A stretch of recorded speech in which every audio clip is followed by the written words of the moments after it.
Hello and welcome back to the Long Island Railroad Montauk branch. After 10 videos of operations, I thought I would give people a little tour and background of the layout.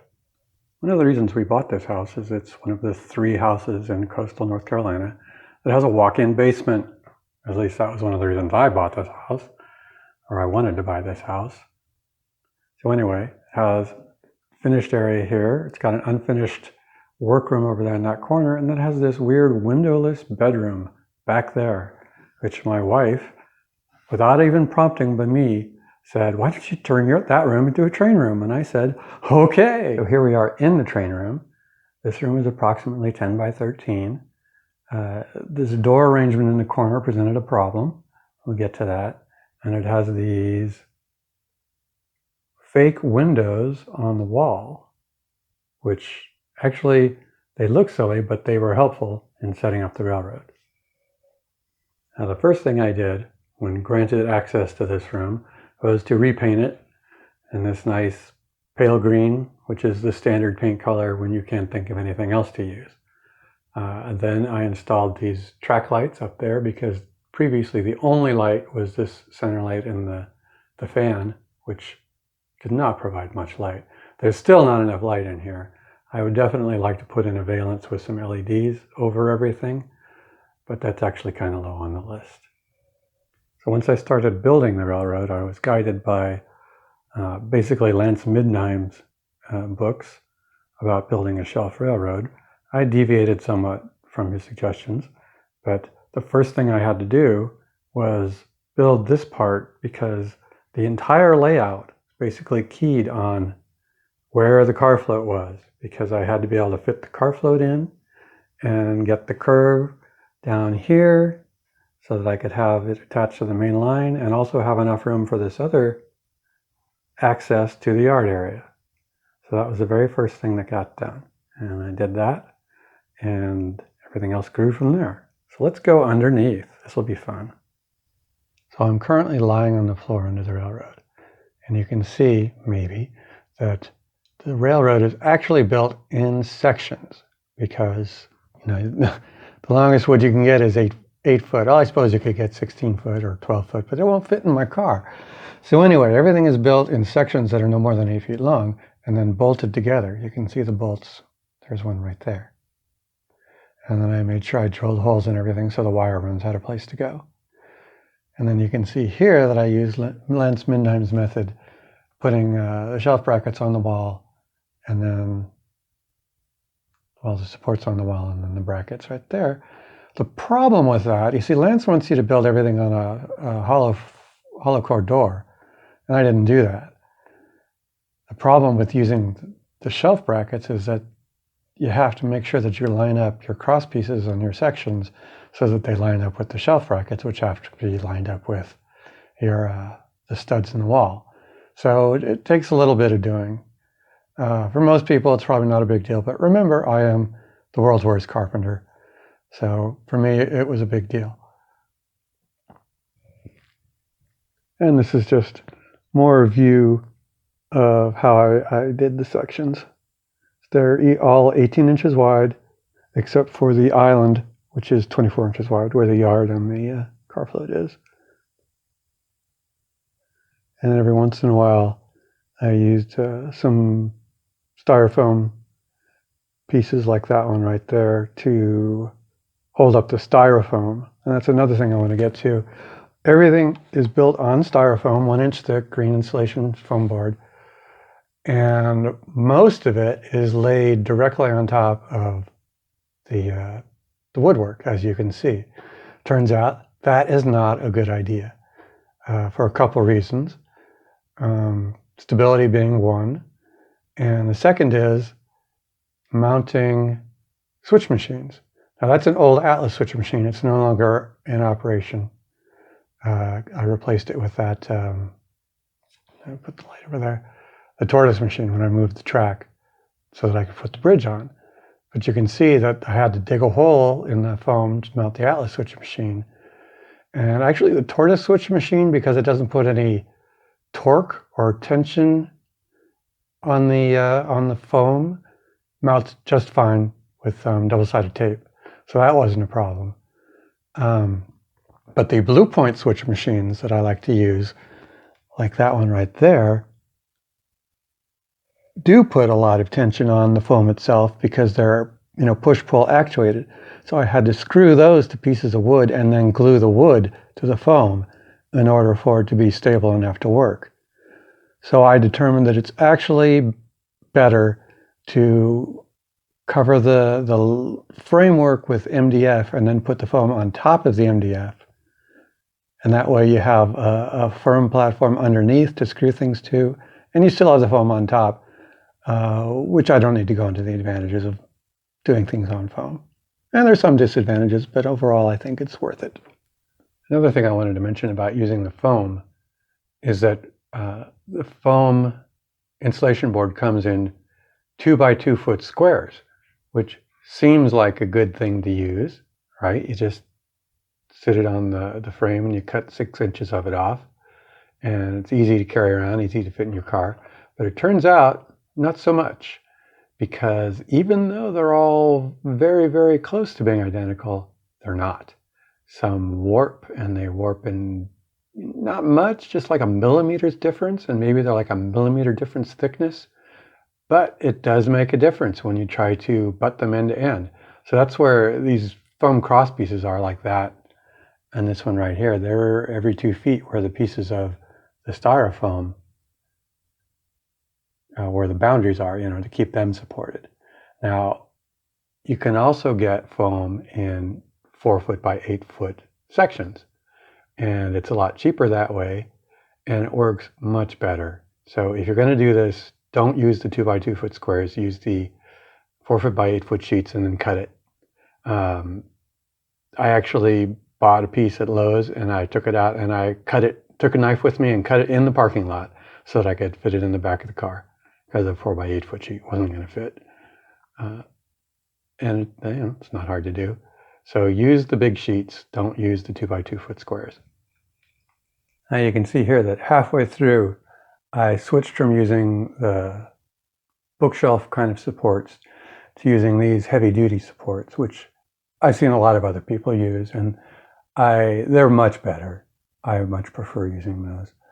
And this is where those window frames came into play, the fake windows, because I just put the brackets directly on those. I didn't have to worry about finding the studs because the fake window frames support the brackets just fine.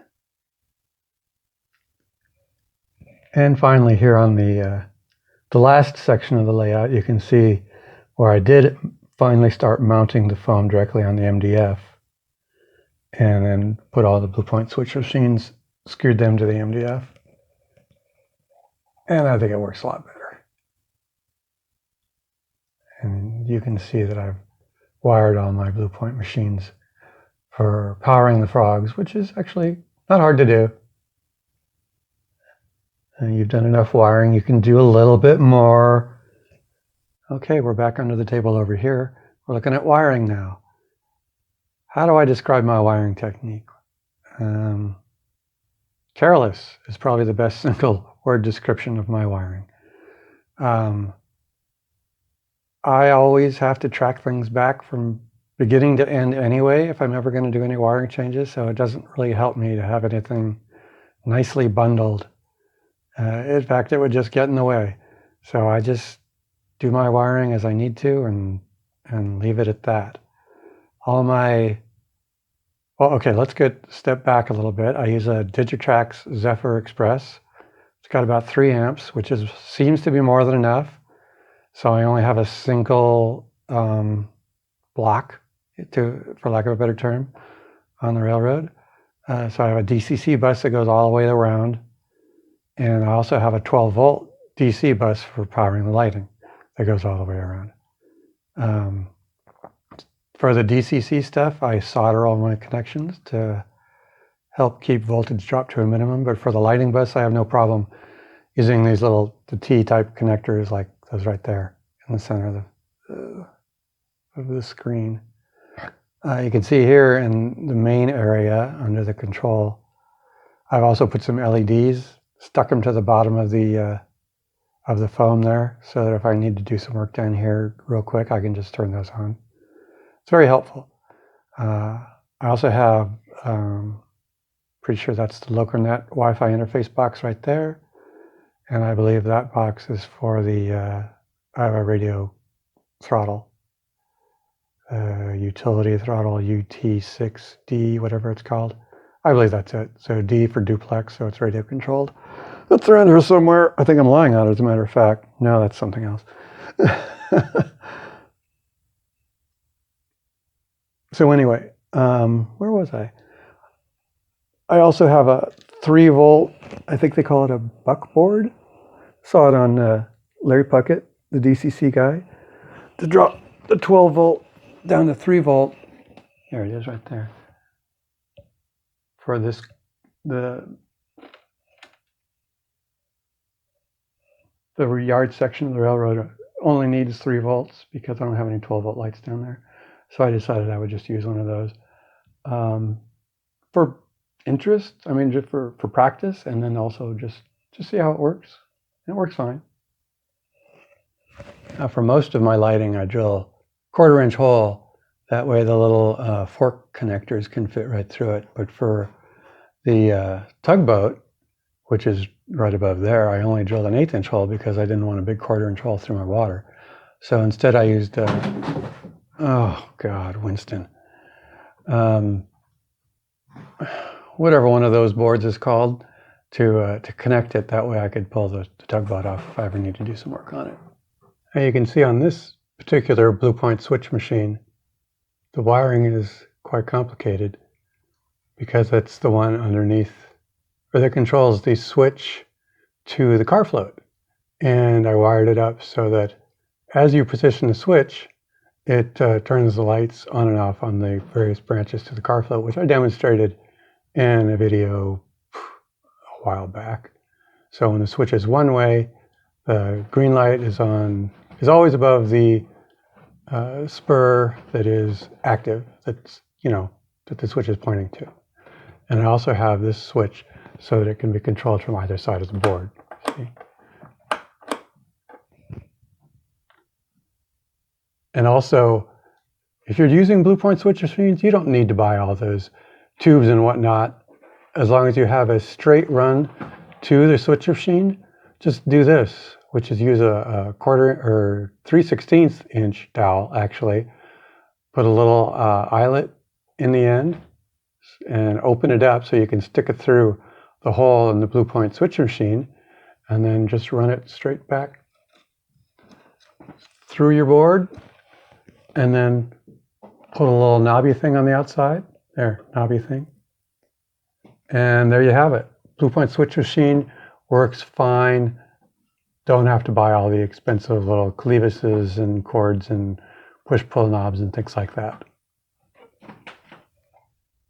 Probably the most complicated little wiring thing I did was wiring up the switch so that it controlled the signals that are right above it on the layout. I've got 3 signals, and the switch controls, based on the switch, and I'm talking about that switch, the mechanical switch, it does 2 things. It turns the lights, the signal lights on correctly, and it also controls the tortoise machine over here. So you flick the switch one way and signals, well, okay, the switch, the track switch, moves whichever direction you've told it to go, and also the lights turn on appropriately. Now, this may seem pretty basic to a lot of people, the very advanced guys. But for me, it was a major victory to be able to do this, because I'm not the best electrician in the world. I'm okay, as I pointed out earlier. Another thing, all my lighting on the railroad is, I have push buttons, because I'm a fan of buttons that turn on the various sections of it, and then they run to individual under board switches to turn on and off the various buildings as I want to. Now, it turns out I never use that, so I probably could have done without that. But when I first did it, I thought it was a good idea. So I have these various individual switches that will turn individual buildings on and off, and then each section is turned on and off with this main switch, like that one right there. And there's Winston. Yeah, he loves to come into the train room even though he knows he's not supposed to. Apparently he has a dirty leg. And for each of the main sections on my layout, I also have these cards showing the track arrangements. Not uncommon.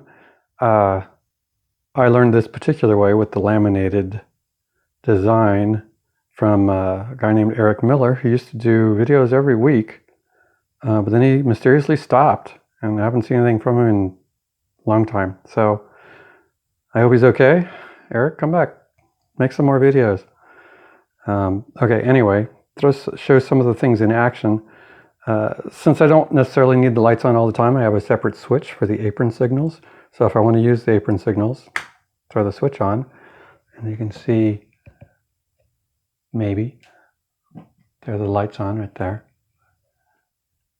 The one on the left is green, the one on the right is red. And now if I throw the switch, there's the switch. Now you can see the light on the left is red and the light on the right is green. It's very minor, and it's not even prototypical. The Long Island Railroad float bridges did not have those. I just thought it would be a really neat thing to do. So there you go. Oh, look, it's spam risk again. And over here where the signals are, I do the same kind of thing. I have a three-way position switch so that the center is off so the signals don't have to be on all the time. And if I want to switch it, well, I just, push it down. So now the signals are aligned and the switch is aligned to the siding. And you heard the switch machine go there probably. And you can see over here in the signals that the one on the left for the main is red and the one on the right for the siding, meaning you can go ahead, is green. And the one over here coming from the other direction is yellow, indicating, in my mind at least, diverging route. Now, if I switch it back, hear the switch machine go again. Now you can see the one on the left is green, the one on the right is red, and this one over here is also green. Now, two things. I know that's not how signals work in real life. I know. I also know that these signals are not appropriate for the Long Island Railroad. They used Pennsylvania type position signals. I know that, and I don't care. I wanted signals to play with, and I have them. So there. These are cheap, really cheap signals, got from China based on, again, Larry Puckett. And I already showed you how I wired them up, and they work just fine, and you give them a coat of paint, and they look just great. So there they are. Deal with it. Now, I know nobody cares. I don't know why I get so aggressive. Sorry. Now, if you've watched any of my videos, you know we go through the grade crossing here at Railroad Avenue and Greenpoint Avenue quite often. And these are all manually controlled. I have to push them down, or actually I usually use my skewer to do it. But I made these because this is the old type grade crossing gates with the counterweights, seeing things in black on the end there, and then with the black and white paint instead of the modern ones, which are red and white. I don't know. One day I hope to mechanize those with a tortoise machine and some sort of arrangement underneath, but that'll have to be sometime in the future. But I would like to do that. That way just flip a switch and they can go up and down. And yes, in real life, the prototype, they are both on the right side of the street. I know normally you have one on the right and one on the left, but these are both on the same side. Okay, the last thing I want to talk about is my bridge. The first design, which I don't know why I did it this way, because it was extraordinarily, way more complicated than it needed to be, or way more difficult, was a curved piece that ran from here, where you can see the track used to be. This isn't just a fake abandoned spur, it's a real abandoned spur. And it ran across and it went curving around through here, and it basically joined up right here and went straight on to that piece right there. And then I saw a video with the bridge I'm about to show you, and I said, oh my God, that is so much better. Let me do that instead. because that curved one, first I had to configure it exactly to fit in on the sides, right here, or here you can see this is the bracket that it used to fit in, and then I had to position a support right in the middle to support the curved part. Oh, that was a nightmare. So I got rid of that. I redid the track, put in this, curved this piece out to here, and then curved this whole section through here, and put in this hinged piece of wood, basically, and made it look like a bridge. You can see, and let me open it. It just swings on a hinge. First it's on a little support right there,